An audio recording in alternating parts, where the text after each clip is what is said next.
how to add background image to LinkedIn profile. So if you want to add the background image to LinkedIn profile, then first you just need to go for the browser, any browser that you're comfortable with.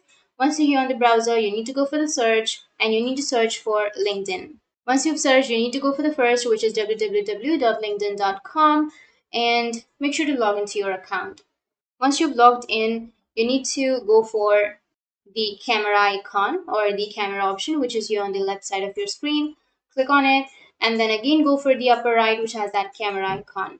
And here it will take you to this kind of interface where you need to go for edit profile background. So I'll be choosing an image and then go for open. And here you will have the image, right? So you can adjust the image, like you can zoom in or zoom out and click on apply.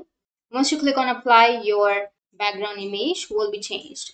So that's how you can add a background image to LinkedIn profile. And if you have any questions, feel free to comment below. Thanks for watching.